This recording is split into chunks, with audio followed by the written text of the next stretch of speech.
Just had a taxi driver try to charge me 100 euros to get to my hotel. Wanted me to wait for him to finish his cigarette before getting in. So now I'm in a different taxi paying 30 euros.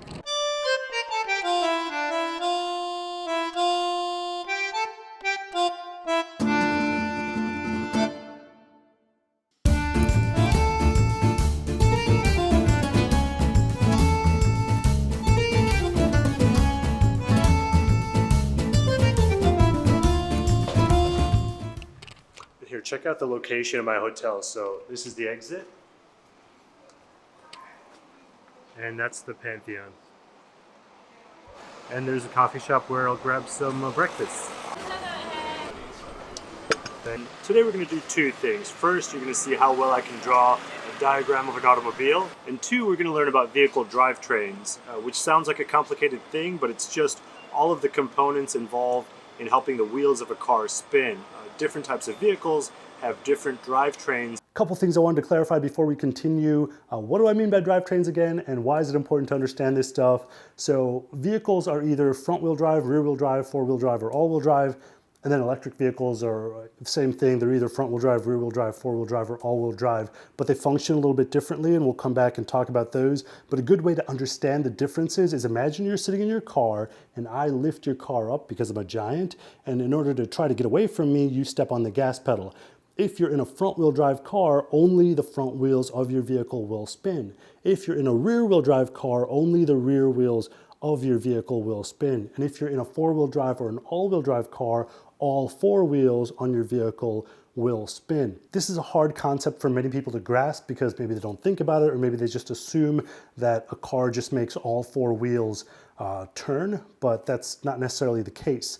Why is it important to learn about this stuff? Well, the answer is driving characteristics. A good way to understand the differences between a front-wheel drive vehicle and a rear-wheel drive vehicle is to think about the differences between a bicycle and a tricycle. On a bicycle, you'll pedal, but you're only powering the rear wheel. A bicycle is rear-wheel drive.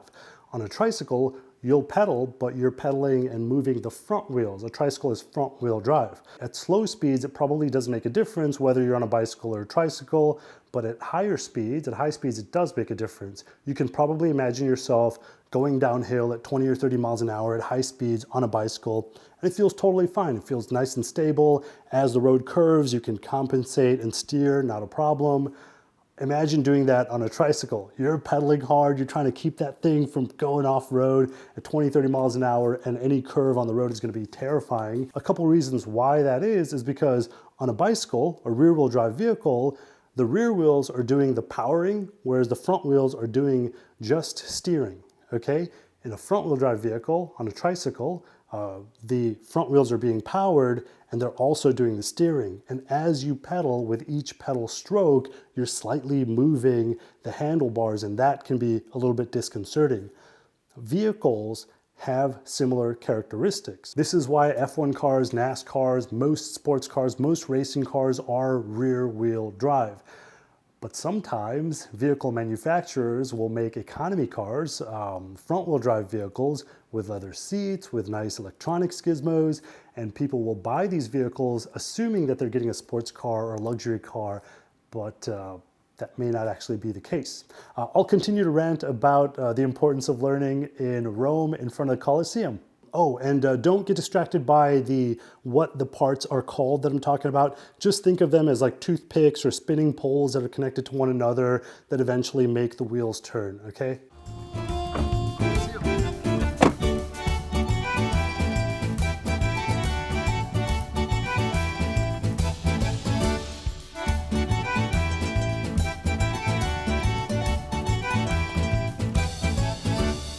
If you think of a bicycle, certainly bicycles have gotten better and better over the past 100 years. There have been incremental improvements in terms of the materials that they're made out of. They've gotten lighter and stronger.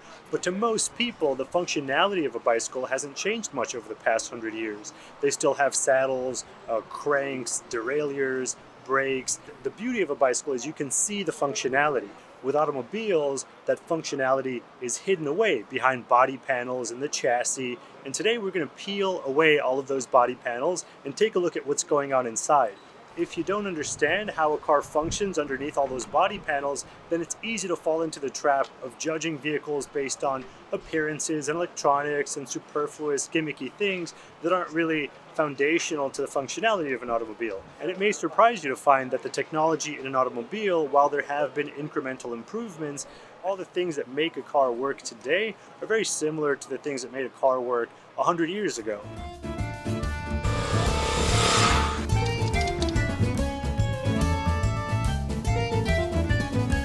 A lot of roads here in Rome are incredibly narrow. They're shared by pedestrians and vehicles, and you see a lot of tiny little cars, and cars like that make a lot of sense here.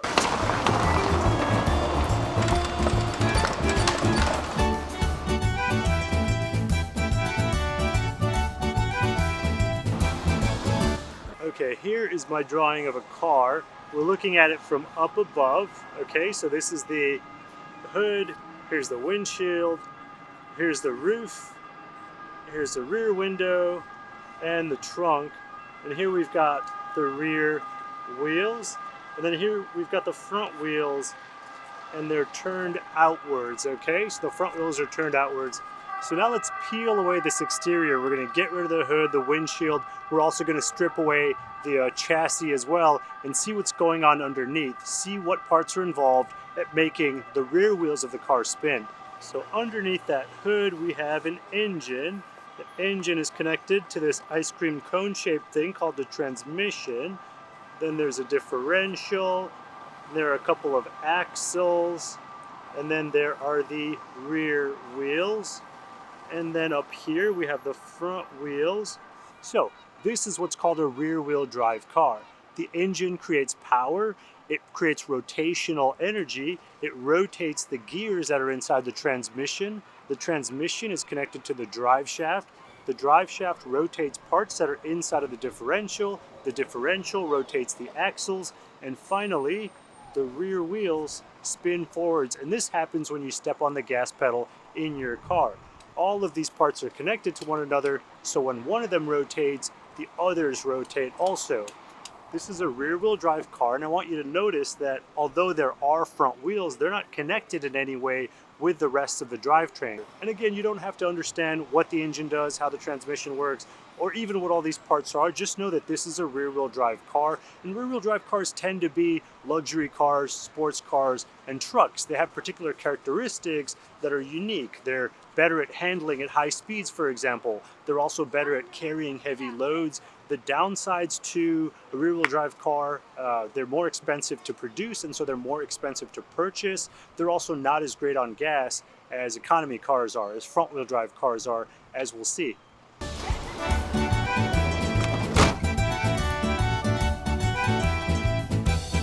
So just got into that taxi cab, and I noticed the meter was already running, and it should cost about $7 to get from where I was to the Basilica. It was already at $7, so I got out of that car.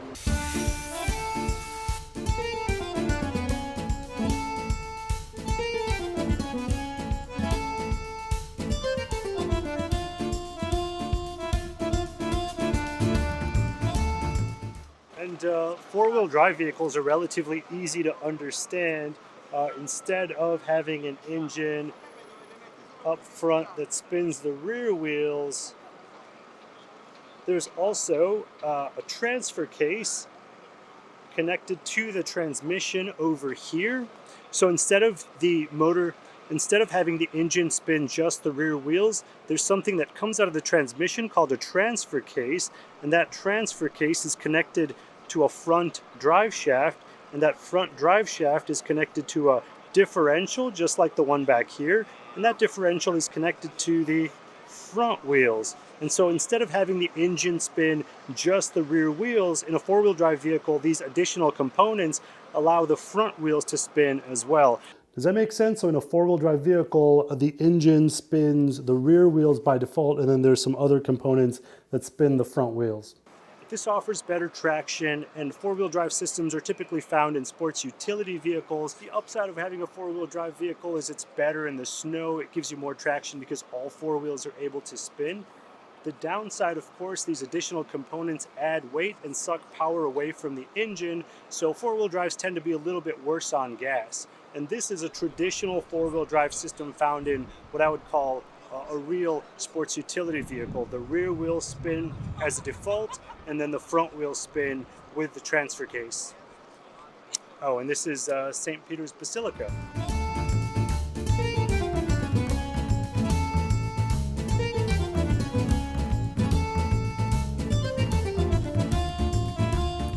A front-wheel drive car works a little bit differently. It still uses all of the same components that a rear-wheel drive car uses, but all of those components are made much more compact, and then they're turned sideways. So for example, a front-wheel drive car typically doesn't have a differential or a rear drive shaft. The differential is found inside of the transmission, and the transmission, instead of being called a transmission, is called a transaxle. And the engine, instead of being oriented this way, it's turned sideways so that it can spin the front wheels instead of spinning the rear wheels. So let's take a quick look. So in a front drive car, there is an engine, transaxle, which has a differential in it, an axle coming out of there, an axle coming out of there, and every time you step on the gas pedal, the front wheels spin. The rear wheels spin as you drive, but as you can see, there's no connection to the rear wheels in the engine or the transmission, and this is how a front drive car works. If you have a small SUV like a Honda CR-V or a Toyota RAV4, there's a transfer case that comes out of the front transaxle, and it spins the rear wheels through a differential. Okay, just in case you're curious. Front-wheel drive cars are considered more economical in terms of gas mileage. They're also a little bit lighter because all of the components are smaller and compact and stuffed into the front engine bay rather than being spread out. Also, front-wheel drive cars are typically cheaper to make, and so they're cheaper to buy as well. In terms of sports cars, there are some sporty front-wheel drive vehicles like the Volkswagen GTI or the Honda Civic Type R, for example, but most race cars, most really fast sports cars are rear-wheel drive.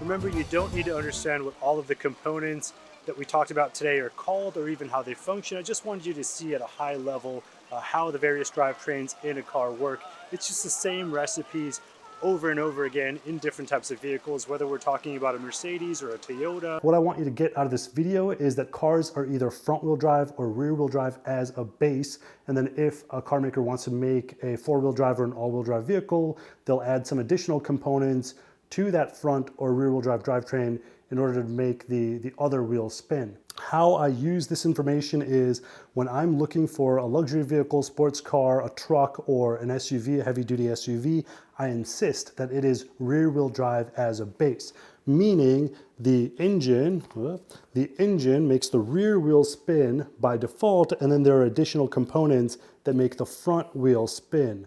Okay, I don't care if it's four-wheel drive or all-wheel drive, but I insist that it is rear-wheel drive as a base.